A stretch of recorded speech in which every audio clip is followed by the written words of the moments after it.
இப்போ பொதுவாக ஆச்சாரம் அனுஷ்டானம், இந்த ஆச்சாரம் சொன்ன உடனேவே அனுஷ்டானம் அப்படின்னு ஒரு வார்த்தை சொல்லுவாங்க. அப்படின்னா என்ன? சரி, அகராதியை போட்டு புரட்டி பார்த்தா எட்டிக்கெட் அப்படின்னு போட்டிருக்கான்.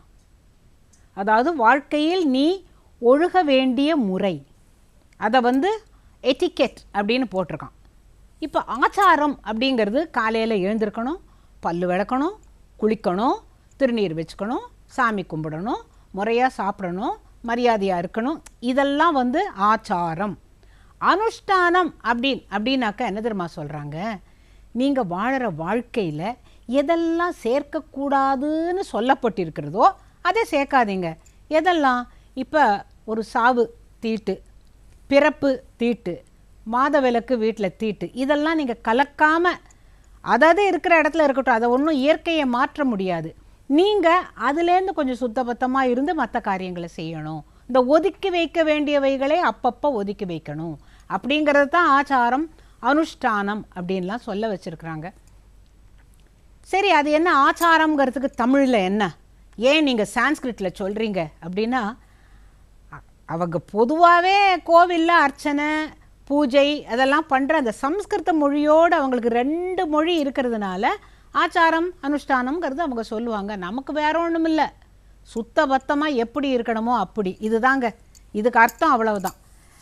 ஒரு முறை எங்கள் வீட்டுக்கு ஒருத்தர் சிங்கப்பூர்லேருந்து வந்திருந்தார். அம்மா நீங்கள் எனக்கு ஒரு முருகன் காவடி பாட்டு ரெக்கார்டு பண்ணி தர முடியுமா அப்படின்னார். அதுக்கு என்ன ஐயா பண்ணித்தரேன் அப்படின்ன பொழுது அவர் ரெக்கார்ட் பண்ணிக்கிட்டார். சுட்டதீரு நீரெடுத்து தொட்டகையில் வேலெடுத்து தோகை மயில் மீதமர்ந்த சுந்தரம் சுந்தரம் சுந்தரம் அந்த கட்டழகு கொண்டதொரு கந்தவடி வேலவனை சாற்றுவது 6 எழுத்து மந்திரம் அப்படின்னு சொன்னேன்.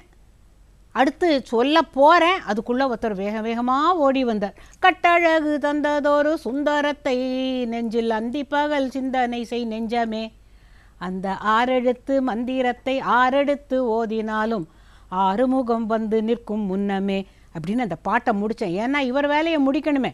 அதுக்குள்ளே ஒருத்தர் வேகமாக வந்தார். என் தோப்பனாருக்கு உடம்பே சரியில்லை, அவர் பாட்டு குழந்தையோட பேத்தியோட அம்மாங்குத்து திம்மாங்குத்து விளையாடின்னு இருந்தார், பூஜை புனஸ்காரன்னு தான் இருப்பார். அவருக்கு திடீர்னு உடம்பு சரியில்லாமல் போச்சு, என்னோட அத்திம்பேர் இங்கே வந்தாரா, அத்தங்கா இங்கே வந்தாரா அப்படின்னு கேட்டார். நான் உள்ளே கையை காட்டினேன், அவர் உள்ளே போனார். இந்த சிங்கப்பூர்காரர் என்கிட்ட கேட்குறார், என்ன இவர் அவ்வை சண்முகி மாதிரி மைக்கேல் மதன காமராஜன் மாதிரி என்னமோ பேசுகிறார், எனக்கு ஒன்றுமே புரியலையே அப்படின்னார். அப்போ நான் சொன்னேன், அவ்வை சண்முகியில் கமலஹாசன் பேசின போது புரிஞ்சுதா?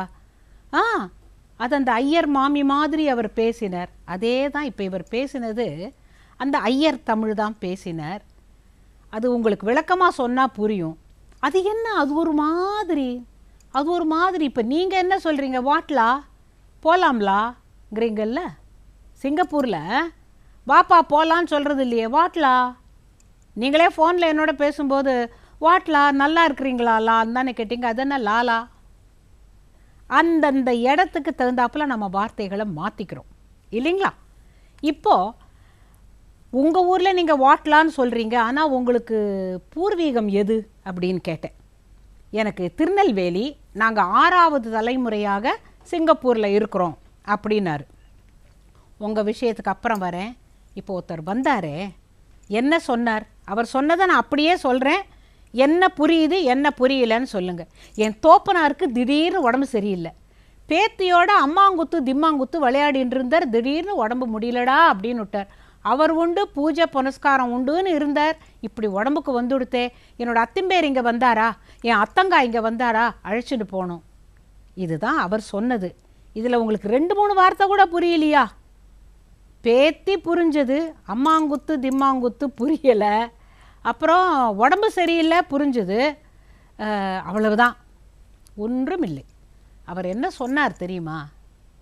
என் தோப்பனாருக்கு உடம்பு சரியில்லை, தமிழ் தான் ஐயா, என் தகப்பனாருக்கு உடம்பு சரியில்லைங்கிறது தகப்பனார் தகப்பனார் தகப்பனார் சொல்லி சொல்லி சொல்லி அது தோப்பனார் ஆயிருக்கு. செந்தமிழ் வார்த்தை தான், தோப்பனார் ஆச்சா. அப்புறம் என் பேத்தியோட சொன்னார்ல, பேத்தி. இப்போ பேத்தி பேரன்னா யார்? பெயர்த்தி. இப்போ என்னுடைய பேத்திக்கு, இப்போ என் பேர் தர்மாபான்னு வச்சுப்போம், என்னுடைய பெயரை என்னுடைய மகன் வைத்து மகளுக்கு வைப்பாங்க.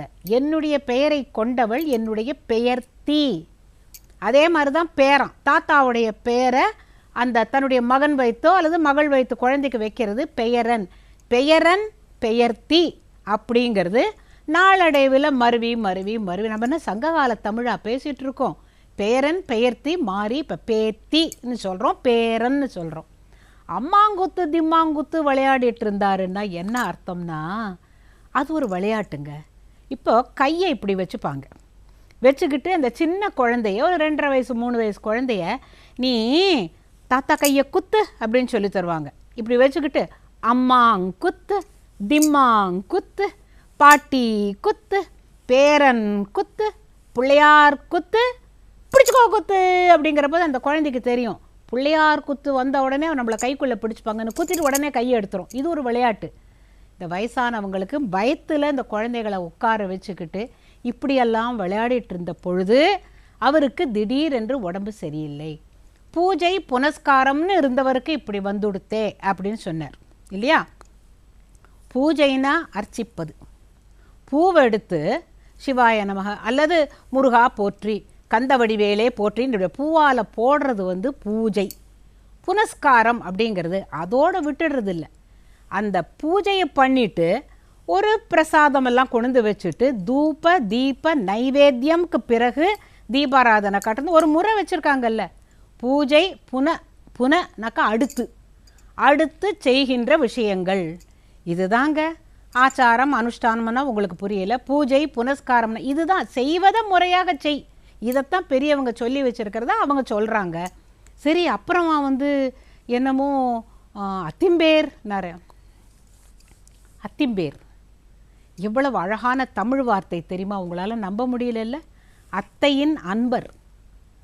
அத்தை அன்பர் யார்? அத்தையுடைய கணவர். என்னுடைய அத்தை அன்பர் வந்தாரானாக்கா அத்தை அன்பர் வந்தார்களா அதெல்லாம் கேட்கல. அத்திம்பேர் வந்தாரா. அத்தங்காள் என்பது அத்தையுடைய மகள். அப்புறம் அம்மாஞ்சின்னு சொல்லுவோம். ஐயா அவன் சரியான அம்மாஞ்சி அப்படின்பா. அம்மாஞ்சின்னா யார் தெரியுமா? அம்மான் சேய், மாமனுடைய மகன். அத்தையோட மகள் அத்தங்காள், அம்மாஞ்சி அம்மங்காள், இதெல்லாம் உறவு முறைகள்ங்க. இப்போல்லாம் யாரை பார்த்தாலும் cousin, my second cousin, third cousin, fourth cousin, cousin cousin இல்லைங்க. ஒரு முறையும் வச்சுருந்தாங்க. இதைத்தான் அவர் சொன்னார். இப்போ உங்களுக்கு புரியுதா? ஓ, அத்தை அன்பர் தான் அத்திம்பேரா அப்படின்னார். நான் சும்மா தானே இருக்கணும். ஆமாலா அப்படின்னு. ஏன்னா அவர் எதுக்கடு லா லா லா லாம்பார். சரி, உங்களுடைய 6வது தலைமுறை தாத்தா எப்படி பேசியிருப்பார்? என்ன அங்கே நிற்கான், என்ன சொல்லுதான் கேட்டிருப்பார்ல. இன்றைக்கி நீங்கள் சொல்கிறீங்களா? வாட் டிட் ஹி சே லா சொல்கிறீங்கல்ல.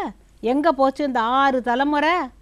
இன்றைக்கி எதில் நிற்குது? லாவில் நிற்குது. உங்களுடைய ஒரிஜினல் அந்த இலை அப்படின்னு கூப்பிடுறதும் என்ன சொல்லுதான்னு கேட்குற அந்த ஒரு அழகும் திருநெல்வேலி தமிழும் எங்கே போச்சு? காணும். இப்போ இதே கோயம்புத்தூர் பக்கம் போனீங்கன்னாக்கா ஏனுங்க சாப்பிட்டு போட்டு போகலாமுங்க. அந்த ஒரு சொல்கிற வார்த்தை என்னங்க மரியாதை இருக்கலாமுங்க. சாப்பிட்டு போட்டு போகலாமுங்க. நல்லா இருக்கீங்க அப்படின்னு கேட்பேன். நல்லா இருக்கீங்களா? சாப்பிட்டு போட்டு போகலாமுங்கன்னு அவங்க சொல்கிற அழகு அவ்வளவு அழகு. மதுரை பக்கத்தில் ஏலே ஏசக்கி முத்து உங்கள் ஆத்தாள் அப்புறம் வாரமுண்டாக எங்கடா காணு அப்படிம்பாங்க. வாரமுண்டாகளா அப்படின்னா என்ன அர்த்தம்? நாம் முழிப்போம். அவங்களுக்கு என்னென்ன வாரமுண்டா அப்படின்னாக்கா வரேன்னு சொன்னால் எங்கடா காணோம். இப்போ அதுவும் செந்தமிழ் தான். இந்த அத்தை அன்பரும் செந்தமிழ் தான். சாப்பிட்டு போட்டு போகலாமுங்கிறதும் செந்தமிழ் தான். ஒரு வட்டாரத்தில் அப்படி பேச்சுக்கள் மாறி வருகிற பொழுது நமக்கு புரியலிங்க இல்லையா? இப்போது இப்படி ஒன்றொன்னா பார்க்குற போது வேறு எந்த ஊர் உங்களுக்கு கேட்கணும்? தூத்துக்குடி பக்கம் போனீங்கன்னாக்கா அது ஒரு மாதிரி தமிழ். இன்னும் ஒரு ஊர் பக்கமும் ஒரு தமிழ் பேசுகிறாங்க. ஆனால் எல்லாமே சுத்த தமிழ் வார்த்தைகள் இங்கே கலந்து வருகின்ற பொழுது நமக்கு புரியலை. ஆனால் அதுவும் தமிழ் தாங்கிறத நாம் புரிஞ்சுக்கிட்டு இப்போ நம்ம ரொம்ப பேர் நீங்கள் பாருங்கள் 2 வார்த்தை தமிழ் பேசினா 3வது வார்த்தை ஆங்கிலமாக இருக்குது. காரணம் we don't know what to say. கொஞ்சம் யோஜனை பண்ணி என்ன சொல்லியிருப்பாங்க அப்படின்னு நீங்கள் யோஜனை பண்ணணும். இப்போது எல்லாருக்குமே தூத்துக்குடி பாஷை அவ்வளவா தெரியாது. ஆனால் ஒரு திரைப்படத்தில் ஏழா முத்தம்மா உன் மனசு எம்பிட்டு எங்கிட்டத்தான் சொல்லுடி எம்மான்னு பாடியிருப்பாங்க. ஏழா அப்படிங்கிறது அந்த பக்கத்தில் ஏய் அப்படின்னு கூப்பிட்றோம்ல, அந்த ஏழா முத்தம்மாங்கிற பாட்டு. அந்தந்த மண் வாசனையோட பாடல்கள் எழுதின காலம் உண்டு. அந்த பாட்டை நாம் எல்லோரும் ரசித்ததும் உண்டு. அதே மாதிரி ருக்கு ருக்கு ருக்கு ருக்கு அரே பாபா ருக்கு, அது ஹிந்தியெல்லாம் சேர்த்தா கூட அந்த ஐயர் பாஷையோடு கலந்து அவங்க பாடியிருப்பாங்க. அதில் ஒரு ருசி. நம்ம சாப்பாட்டில் மட்டும் எங்கேருந்தெல்லாமோ என்னெல்லாமோ சாப்பிட்டு ரசிக்கிறோமே, இங்கேருந்து காரை எடுத்துக்கிட்டு போய் 20 மைல் தள்ளி கூட ஏதோ நல்லா இருக்குன்னு சாப்பிட்றோமே. இருக்கிற இடத்துல அந்தந்த மக்கள் பேசுகிற வார்த்தைகளும் அந்த சுவையை நாம் ஏன் ரசிக்கக்கூடாது?